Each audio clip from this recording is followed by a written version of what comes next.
সোজা করতে পারবে না।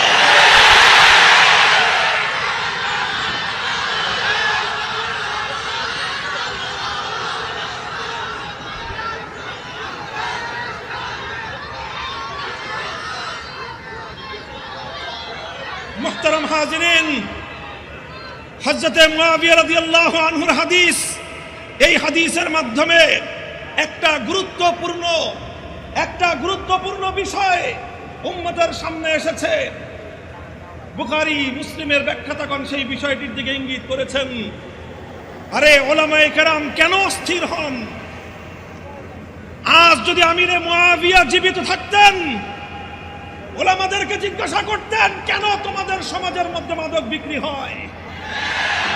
মাদক বিক্রির জন্য শুধুমাত্র পুলিশ দায়ী নয়, শুধুমাত্র প্রশাসন জবাব দিবে না। আল্লাহর দরবারে এই সমাজে মাদকের বেচা কেনার জন্য সর্বপ্রথম আলেম সমাজকে জবাব দিতে হবে।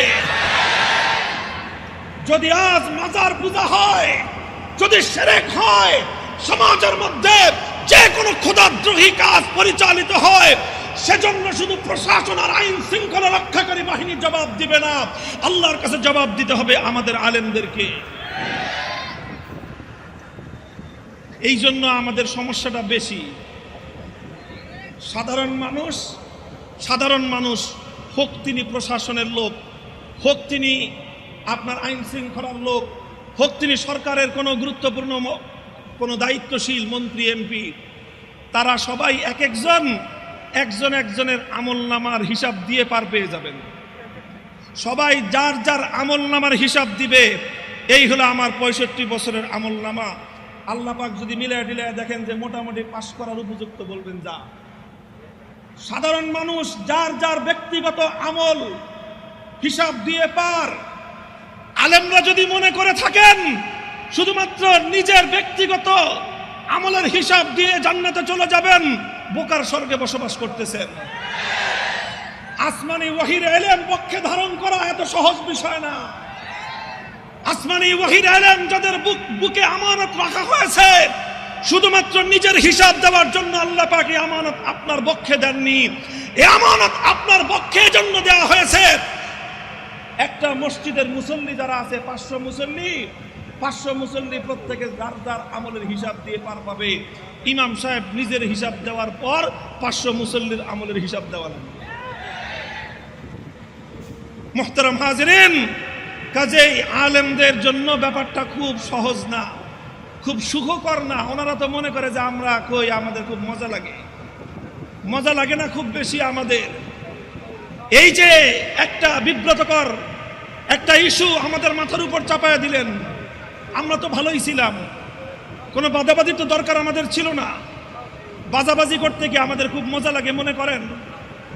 জীবনের ঝুঁকি নিয়ে ফেরারি জিন্দেগি যাপন করতে আমাদের খুব মজা লাগে, খুব স্বাদ লাগে না? খুব স্বাদ লাগে না। কিন্তু আমরা যখন দেখি আল্লাহ পাক রব্বুল আলামিনের তাওহীদ আর একত্ববাদের মর্যাদা ভুলণ্ঠিত হচ্ছে, আমরা যখন দেখি তাওহীদ আর একত্ববাদের সংস্কৃতিকে ভূপাতিত করে শিরকি সংস্কৃতি বাস্তবায়নের ষড়যন্ত্র চলছে, তখন আমরা দুনিয়ার কোন শক্তির পরোয়া করার সময় পাই না। জান কুরবান করে নবুয়তের বিরাসতের দায়িত্ব পালনে মাঠে নামতে বাধ্য হই।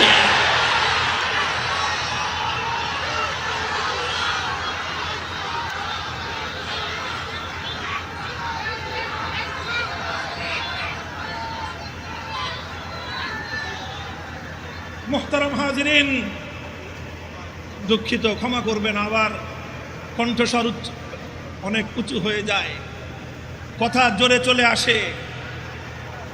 এটাও আরেকটা অভিযোগ যে আরেকটু আসতে বললেই তো হয়, আরেকটু আসতে বললে হয়। আপনি যদি দেখেন আপনার সন্তান জ্বলন্ত আগুনে নিক্ষিপ্ত হচ্ছে, আপনি তখন আসতে বলবেন যে ভাই আমার প্লেট ছেলেটা আগুনে পড়ে যাচ্ছে, যে একটু ধরো।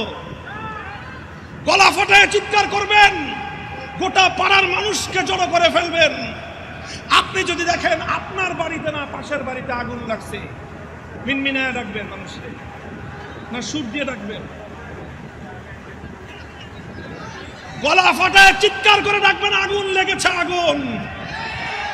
যখন দেখি আমার মুসলমানদের ঘরে ঘরে শিরকের আগুন ধরে যায়, যখন দেখি আমার মুসলিম সমাজ থেকে তাওহীদ একত্ববাদের চিন্তার চেতনাকে জলাঞ্জলি দিয়ে এখানে শিরকি সংস্কৃতি বাস্তবায়নের পায়ে তারা চলে, যখন আমরা দেখি আমার আগামী প্রজন্মের সোনার সন্তানদেরকে সেই ডারউইনের নাস্তিকবাদের বিবর্তনবাদ শিক্ষা দিয়ে ওদেরকে নাস্তিক বানিয়ে চিরস্থায়ী জাহান্নামের আগুনের দিকে ধাবিত করবার পায়ে তারা চলছে, আল্লাহর কসম খেয়ে বলি তখন আমরা অস্থির হয়ে যাই, চিৎকার শুরু করে দেই। আমাদের এই চিৎকারগুলো অনেকের কাছে পাগলের প্রলাপ মনে হয়, অনেকে আবার ডাকে আসেন, আমার নাম ধরে একজনে কয় মাথা খারাপ নাকি? মাথা খারাপ না, আমাদের হৃদয়ে আগুন ধরে, আগুন, সেটা হলো বেদনার আগুন। যখন দেখি তোমরা আমার সরল প্রাণ মুসলমানদের সন্তানদেরকে বিবর্তনবাদ শিক্ষা দিয়ে নাস্তিক প্রজন্ম গড়ে তুলবার চেষ্টা করছো, যখন আমরা দেখি তোমরা এমন এক সংস্কৃতি বাস্তবায়ন করার চেষ্টা করছো যেই সংস্কৃতির বিরুদ্ধাচরণ আমরা না করলে আগামী দিনে প্রতিটি মুসলমানের ঘরে ঘরে বিভিন্ন মূর্তির আখড়া গড়ে উঠবে, এই দৃশ্য দেখবার পর খোদার কসম খেয়ে বলি চুপ থাকা নিজের জন্য বৈধ মনে করি না।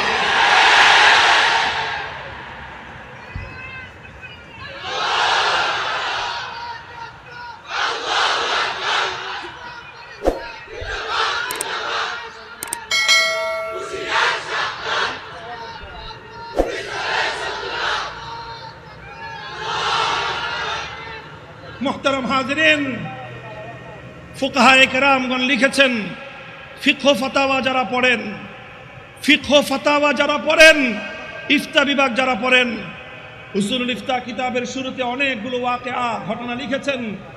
অনেক বড় বড় মুফতি সাহেবানদের প্রথম যুগের খায়রুল কুরুন সাহাবী, তাবী, তাবে তাবী, আইম্মে মুজতাহিদিনদের বক্তব্যগুলো সেখানে লিখেছে। সেখানে বলা হয়েছে সাধারণ মানুষ চায় কি জানেন? সাধারণ মানুষের, অনেক মানুষেরই মতিগতি হলো এই, তারা জাহান্নামে যেতে চায় আর জাহান্নামে যাওয়ার জন্য আলেমদের পিঠকে পুল হিসেবে ব্যবহার করতে চায়। আলেমদের পিঠকে পুল হিসেবে ব্যবহার করে জাহান্নামে যেতে চায়। মানে কি? মানে হলো তারা চায় আলেমরা এমন ফতোয়া দিক যেই ফতোয়া দিলে তাদের ভালো লাগবে, আলেমরা এমন মাসলা বলুক যেই মাসলা বললে তারা খুশি হয়। অর্থাৎ তারা নিজেদের মন মতো নিজেদের খাহেসাতের অনুসরণ করবে, নিজেদের প্রবৃত্তির পূজা করবে, আবার সেই প্রবৃত্তির পূজা করার বৈধতার ফতোয়া হুজুরকে দিয়ে নিতে চায়, হুজুরদেরকে দিয়ে বৈধতার ফতোয়া নিতে চায়। এটা হলো মানুষের কারবার, কিছু মানুষের কারবার। আলেম সমাজ নিজের আমলের হিসাবও দিতে হবে, আবার যদি সাধারণ মানুষকে জাহান্নামে যাওয়ার জন্য নিজেরা পুল হিসেবে ব্যবহৃত হই, পরিণাম বড় কঠিন আর ভয়াবহ হয়ে যাবে। আল্লাহ হেফাজত করেন। মুহতারাম হাজিরিন, কথা খুব দীর্ঘ নয়, ছোট্ট একটা কথা বলবার চেষ্টা করলাম। হযরতে মুআবিয়া রাদিয়াল্লাহু তাআলা আনহুর এই উদ্ধৃতি থেকে কথা দ্ব্যর্থহীনভাবে প্রমাণ হয় যে সমাজের মধ্যে, পরিবারের মধ্যে, ব্যক্তি জীবনে, পারিবারিক জীবনে, সমাজ অথবা রাষ্ট্রীয় জীবনে যে কোনো অসঙ্গতি দেখা যাক না কেন, আল্লাহর কোরআন, নবীর সুন্নাহ আর ইসলামী শরীয়তের খেলাফ যখন কোনো কার্যকলাপ পরিচালিত হবে, তখন সেই কাজের জন্য আমার আল্লাহ পাক রব্বুল আলামিন শুধুমাত্র দুনিয়ার শাসক, দুনিয়ার শুধুমাত্র প্রশাসন, দুনিয়ার আইন শৃঙ্খলা রক্ষাকারী বাহিনীকে আল্লাহ জিজ্ঞাসাবাদ করবেন না।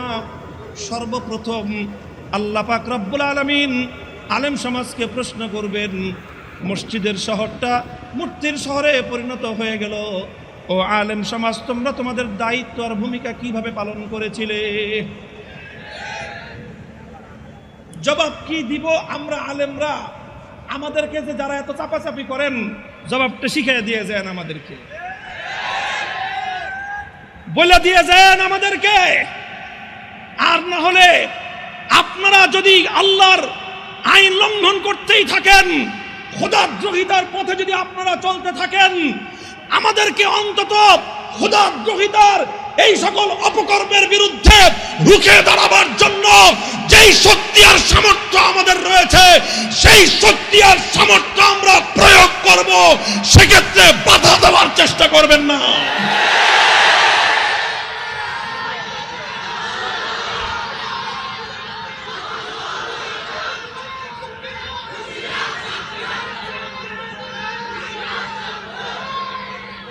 হযরতে মুআবিয়া রাদিয়াল্লাহু তাআলা এই হাদিসকে সামনে রেখে হাদিসের ব্যাখ্যাতাগণ লিখেছেন, সুতরাং বোঝা গেল মুসলিম সমাজের মধ্যে যে কোনো অন্যায় অসঙ্গতির জন্য ইসলামের দৃষ্টিতে সর্বপ্রথম দায় আরোপিত হয় কাদের উপর?